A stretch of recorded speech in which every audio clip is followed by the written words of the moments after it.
What's good, Wizards fans? In Washington Wizards lose to the Atlanta Hawks 116 to 134, but it looks like the young guys are developing more and more. Johnny Davis finishes the game with 20 points. Daniel Gafford with 25 points and 10 rebounds.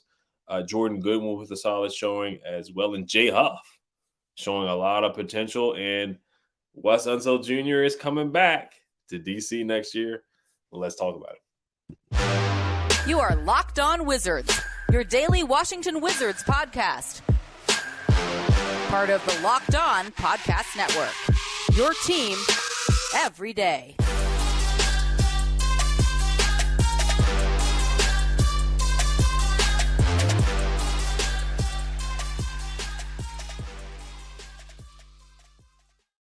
I want to thank you guys for making Locked On Wizards your first listen every day. We are free and available wherever you get podcasts. And once again, the Washington Wizards lose to the Atlanta Hawks 116 to 134. Right now in the standings, they are the 1, 2, 3, 4, 5, 6. They have the sixth worst lottery odds. They are a half a game behind the Portland Trailblazers for the fifth worst lottery, or the fifth worst record in the league and the fifth best lottery odds. It does not look like the Blazers are going to win another game. It doesn't look like the Wizards are going to win another game either. And this was the Wizards' last last road game of the season. There's only 2 games left: the Heat on Friday night at home and the Rockets at home on Sunday night, which me and Brandon are going to the game. So if you guys are going to the game on Sunday night or Sunday afternoon on Easter Sunday, let us know. We can definitely try to do a meet and greet or something like that. But let's get into the game here. Which young guy stood out to you the most? I know you guys are expecting Johnny Davis, but I'm gonna flip it, man. And I know that when we think of young guys, we think of Johnny Davis, Kispert, Denny, but I actually, kind of consider Gaff a young guy. He coming over from Chicago. He was a young piece, and 25 points, 10 rebounds, and he hit a couple mid-range jumpers, man. He's seriously working on his game, man. If you notice, especially in the second half of the season, he's starting to put the ball on the floor more. He's got more post moves. He's really working on his game. And this is what I like to see from Daniel Gafford, because again, next season he's going to an extension. So this is what you want to see from a guy who's going into an extension, working on his game. So yeah, out of the young guys, he impressed me the most tonight, man. Of course, Johnny Davis, 20 points again, 8 for 18 from the field. He continues to show a lot of progress, and I love what I see from Johnny Davis. And Goodwin, 10 points, 6 assists in a starting point guard role. This is the second game in a row where he has some really good assist numbers. So he really gets to the role of point guard and distributing the ball, and I like that. I like what I see from Goodwin. Kispert, a little underwhelming, but 12 points he contributed. Gil, 4 points, but Gil, his MO, he what he does doesn't really fit into a category. The toughness, the effort. Jay Huff, wow, G League Defensive Player of the Year. And if you look at him and then you look at Q Jack, man, Quentin Jackson, man, I like what they got going on over there at Capital City Go-Go, man. What they're able to do with these guys and really prepare them to be, NBA ready guys. These guys come in and they're contributing. Jay Huff, man, I would like to see him get some minutes next year. He fits the mold of a modern day NBA big. He can defend. He can shoot the three. I'm really interested to see how he does in summer league and really what his future is in DC, because I think he has a future here. Same thing, Quentin Jackson. Homeboy can fly, man. I mean, he's got some serious hops, and he's the most athletic guy on the team, in my opinion. His movement, he's fast. So those are 2 guys that I'm really interested to see their progression going into next season. And then, Xavier Cooks, he's kind of building up, and you can tell that Australia is a different speed, man. So he's really coming. He's trying to figure out the speed of the NBA, and I get it. 6.6 rebounds. Especially defensively, he's really got to get with the speed on the defensive end, because he came over to MO with him being a defensive guy, and the last game, man, he, they tested him with that defensive, man. So yeah, overall, good game for these young guys. Good progression. That's all you want to see, because again, whether the organization wants to admit it or not, it's tank mode. So that's where I'm at with it, man. It's good to see the young guys getting some playing, man. Yeah, 110%. I mean, even Denny is out now with the elbow, let's say tendonitis or something like that. So it's just giving more guys an opportunity to play. It basically was the Capital City Go-Go out there at one point, especially towards the end of the game when the game was out of reach. But yeah, Jay Huff has been really impressive, man. I didn't get to see much of the game against the Bucks, but I saw they had a good game against Brook Lopez and Giannis. against a really good competition. And this guy was the defensive player of the year in the G League for a reason. Went to Virginia University. Like you said, it's very versatile, can shoot the three, very athletic, had a nice reverse dunk as well. Can put the ball on the floor a little bit, blocking shots, had 3 blocks. I'm intrigued, man. I think he can be a solid backup or a rotational center for the Wizards. And he is a modern day big, man. And he just has to get in the weight room. I know Marcin Gortat is supposed to be maybe possibly a full-time assistant coach with the team next year. And I think if he can get in the weight room with Marcin Gortat and put some weight on him and keep that athleticism, then, he can go down there and bang with some of the other bigs in the league for sure. But he rebounds the ball pretty well. He had 4 boards. I do think he can rebound more than that. But he's in there just flying around. He's a smart basketball, 5 for 6, 2 for 3 from the 3-point line. I'm impressed. I'm intrigued. I think he can definitely come in and contribute and stretch the floor, pick and roll, pick and pop. There's many things he's a lob threat. So there's many things he can do right now, because in the G League, they were getting, guys like Jaime Echenique and Vernon Carey. And I like those guys, but they couldn't really stretch the floor. They couldn't shoot. They're kind of old school bigs, back to the basket, slower feet. But Jay Huff, he doesn't have the quickest feet in the world, but he looks like he has potential in that he can get some minutes and contribute in a meaningful game for sure. He runs the floor well too. So I really like what I've seen from Jay Huff for sure. Kendrick Nunn, he's auditioning for being as a free agent next year. He's auditioning for a team in his NBA career. So, he's getting 17 shots, 15 points. I mean, more shots than points. I don't blame Kendrick Nunn at all. He's trying to keep a job in the NBA. So he's doing what he has to do for himself. Johnny Davis, he's starting to figure out the in-between game, the mid-range game, the floater, keeping guys on his back, going up against DeJounte Murray, who's a really good defender. DeJounte Murray was all defensive NBA 1 year with the Spurs, and he's great at getting steals. And Johnny Davis did a great job getting by his man, had an and one on Garrison Matthews toward the end. So I saw he had a nice dunk on Drew Holiday yesterday too against the Bucks. So I've been very impressed with him.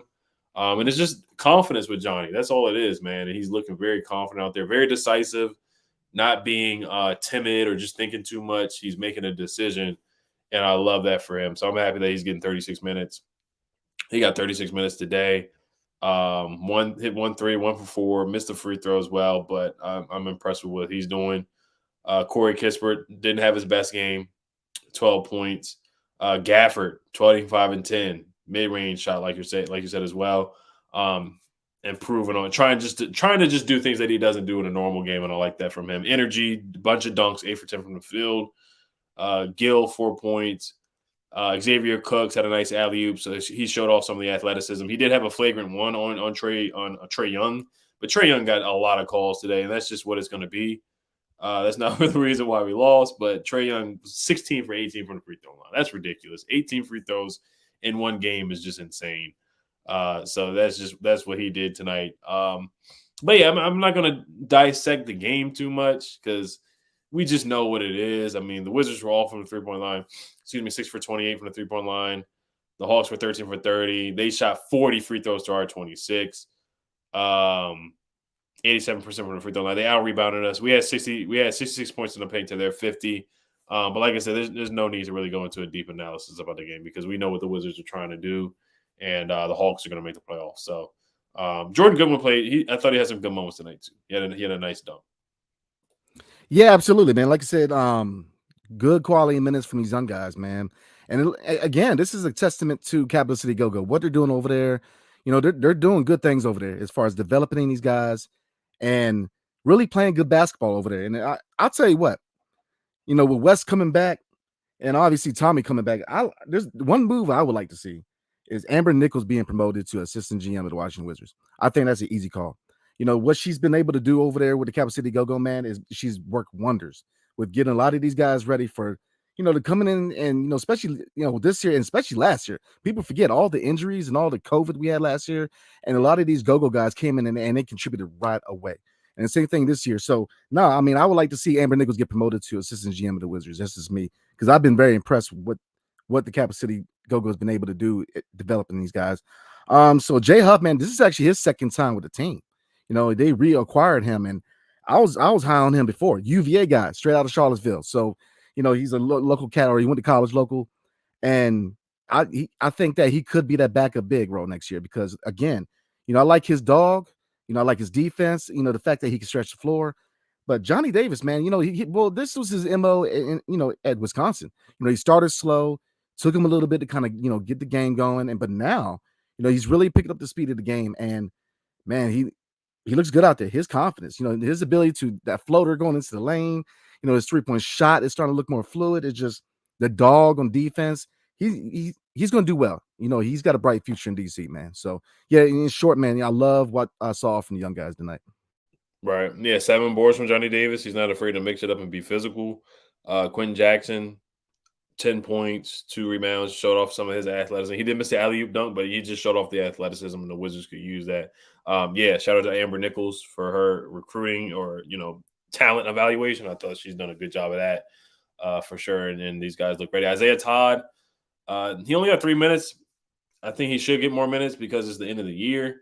But when he did get in, he did have a turnover and he missed a shot short. But I'm not going to, go too hard on him because, you kind of got dead legs when you only get in with 3 minutes left in the game. You're coming in cold. So I'm not really going to critique Isaiah Todd too much. But, they got to make a decision with him. And Drew Gooden was saying that on the broadcast too. Like, what are they going to do with this guy next year? This is going into year 3. Are you still trying to develop him and let him play? Or if you're not going to let him play, then, what's the plan with him? So, we'll see what happens with Isaiah Todd.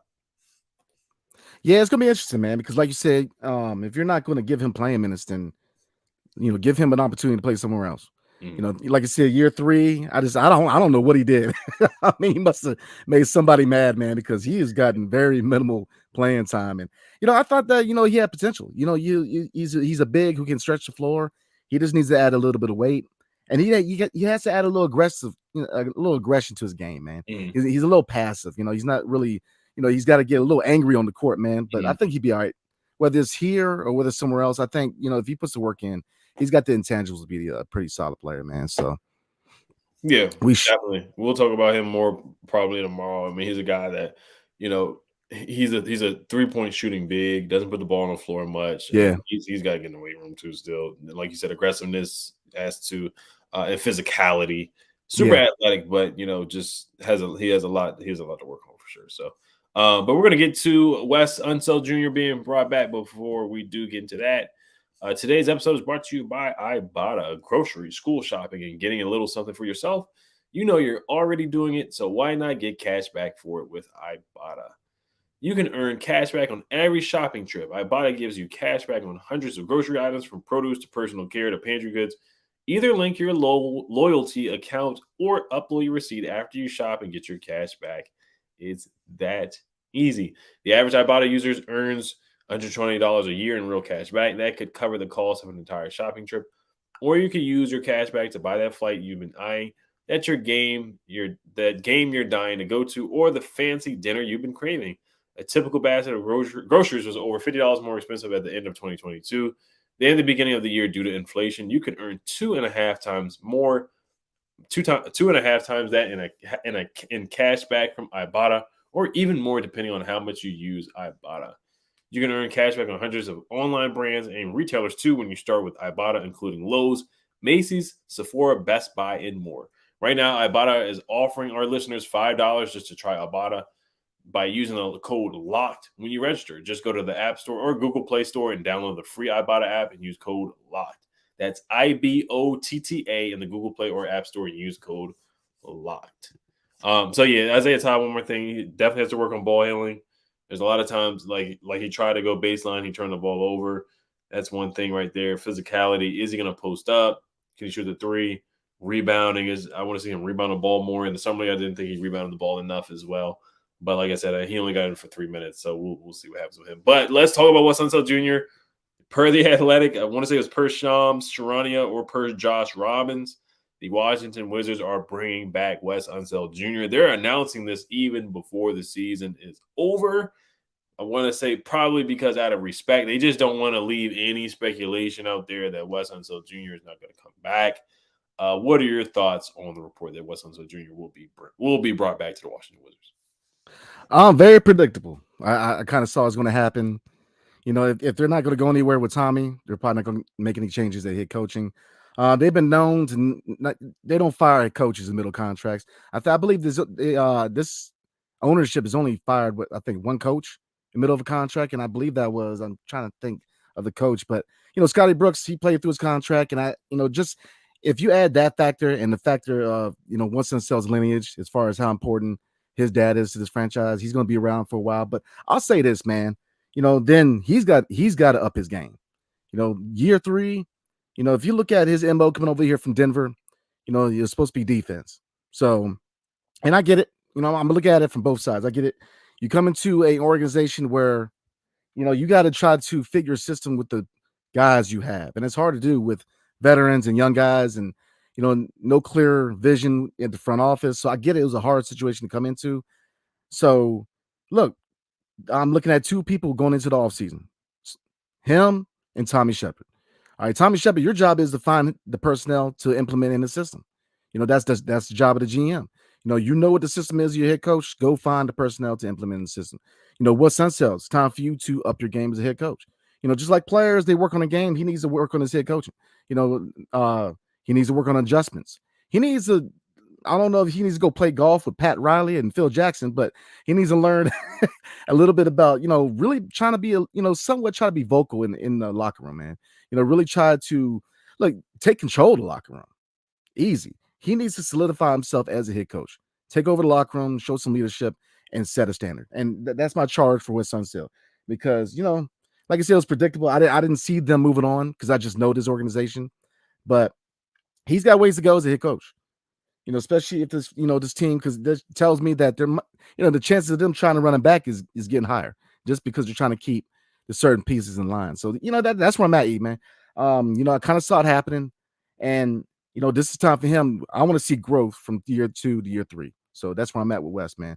As long as he shows growth, and as long as he's trying to make those adjustments and up his game as a head coach, we'll see. Yeah, before we started the episode, we talked about the best moments of Wes Unseld Jr. for his first 2 seasons. Yeah, I'm with you on the leader of men aspect of just having a voice over the locker room. Last year, there was a rumor that a player sent a text to a media member saying that the prisoners are running the asylum. Last year you had a lot of egos, Dinwiddie, Montrezl Harrell. Of course, Brad has a strong ego, Bertans, so many guys, KCP getting into an altercation with Montrezl Harrell, Davies, and Denny, get into a argument on the court. Spencer, all the things that Spencer Dinwiddie said, just not defining roles. He had to, we needed Wes to kind of step up and define roles. Some players just didn't play up to expectations too. And then just the moments, Wes has been on the wrong side of history a lot of times.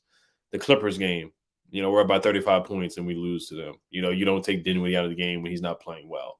You don't make adjustments. Tyronn Lue makes adjustments. He puts the bench in the game, and the bench plays way better than the Wizards starters that they have. And inbounding the ball has been a problem. Clutch moments has been a problem. Kyle Kuzma has spoke up about Wes Unseld Jr. and some of the play calling, just giving the ball to Brad every time in a clutch. And it has sometimes it's working, and there's a lot of times where it's failed. We lead the league in giving up 15-plus point leads.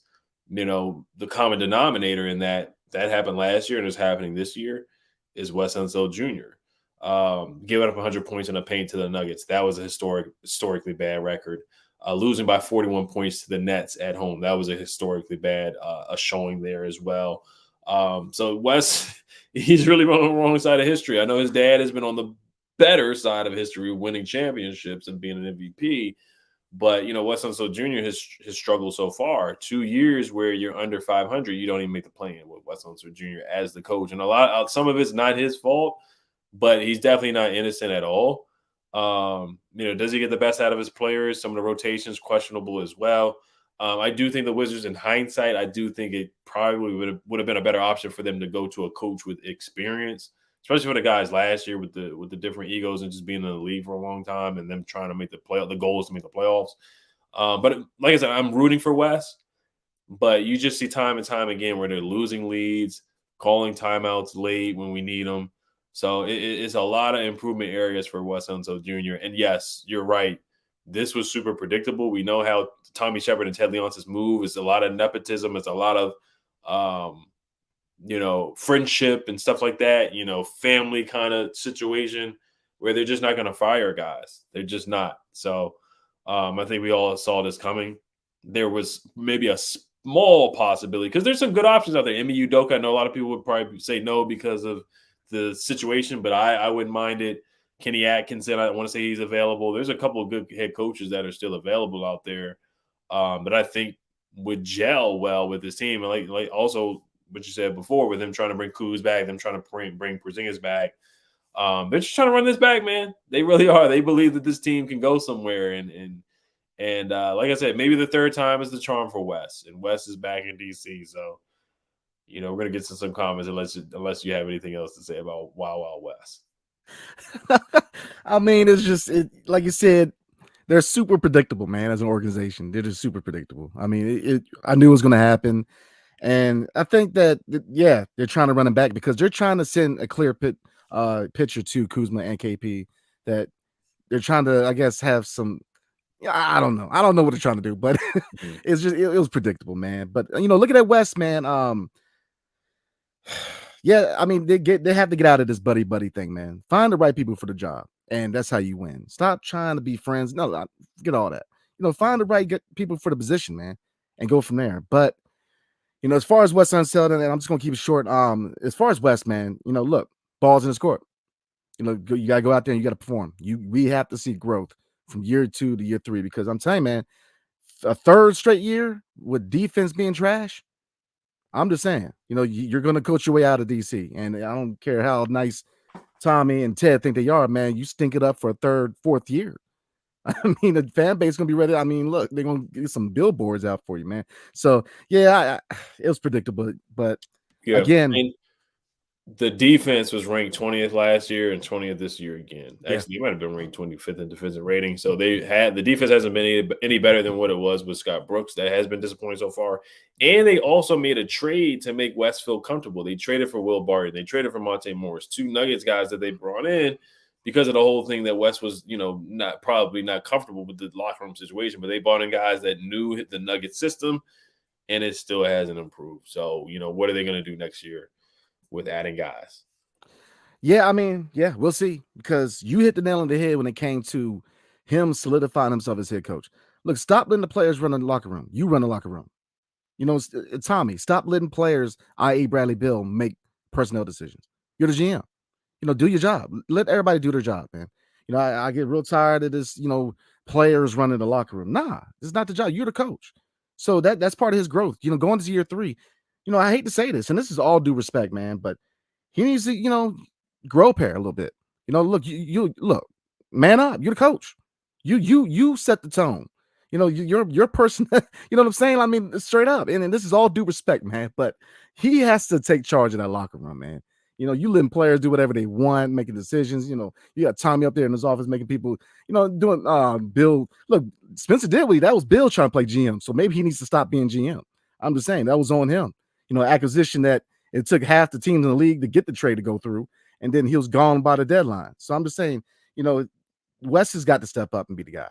He really has to. He's got to run the locker room. So that's part of me challenging him as far as his growth going from year 2 to year 3. So, yeah, that too, and Sam Cassell is an option as well. Sam Cassell is still an option, but they're not looking for a new head coach. So, but yeah, we'll get to comments. There was something else I was going to say, but I forgot. I'll probably remember during the comments.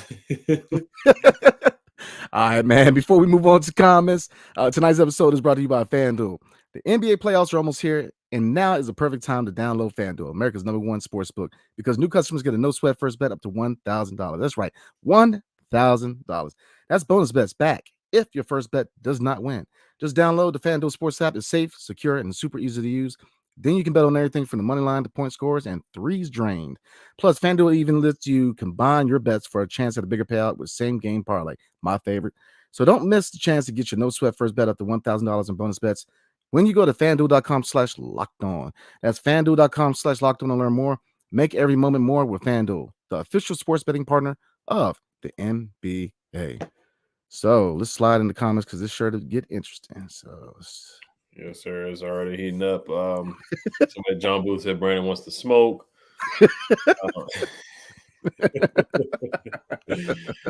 Oh man! All right.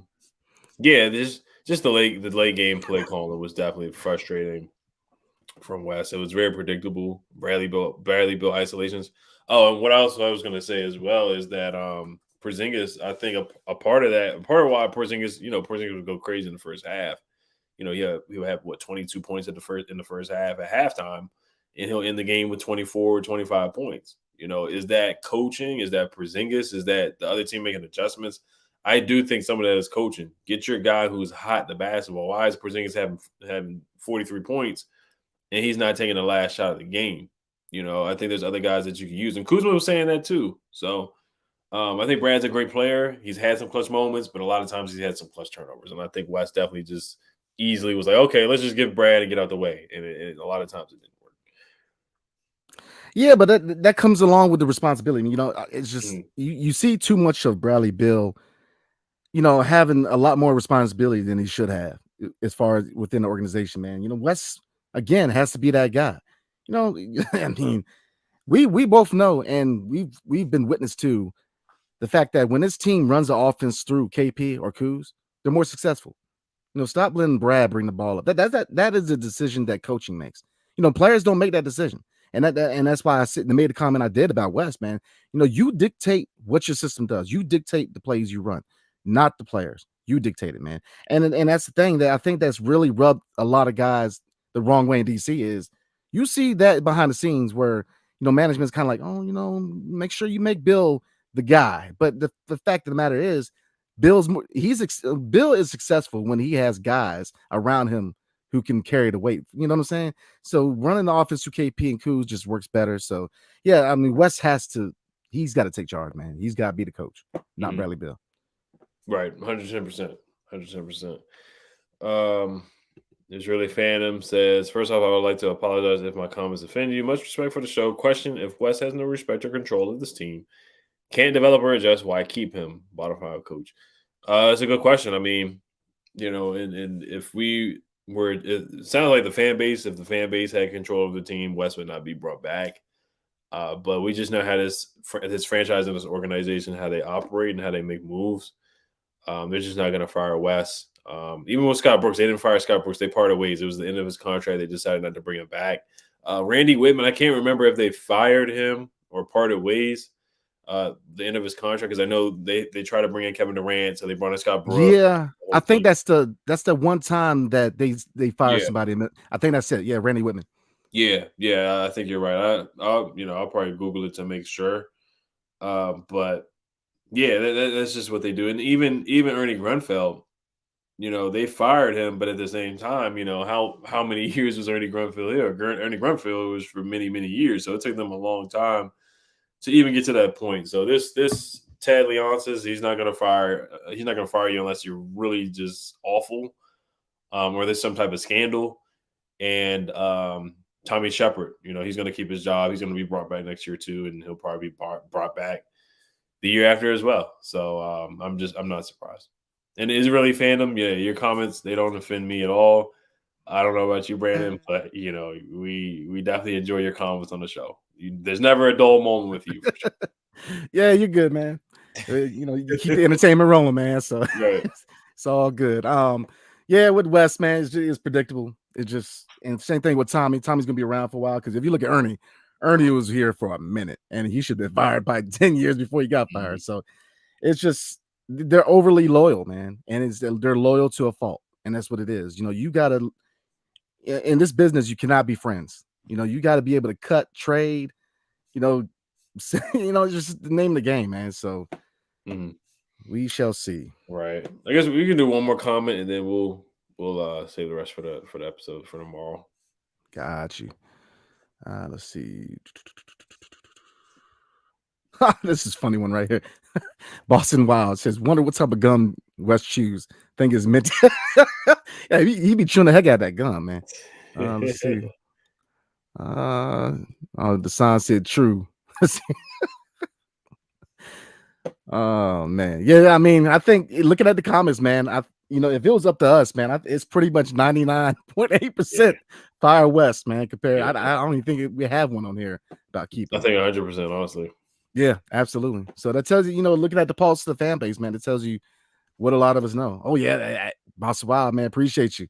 Yeah, y'all, as you know, we hit 3K, man. So let's keep it rolling, man. Let's keep the ball rolling. Yeah, Definitely thank you, Boston Wild. Yeah, thank you, Boston Wild, for sure. Shout out to the 301 area code. I am from the 301. I do have a 301 number still as well. So thank you. I just want to thank you guys. Brandon, is there anything you wanted to add before we wrap it up? No, sir. No. Appreciate y'all, man. Yeah. All right, guys. Thank you guys for listening and making Locked On Wizards your first listen every day. Today, now make your second listen game to game. Every moment, every top performance, every result. Locked On Game to Game covers every game from across the NBA with local analysis that only Locked On can deliver. Follow Game to Game on Locked On NBA, available on the Odyssey app, YouTube, wherever you get podcasts. Hell to the Wizards. Peace.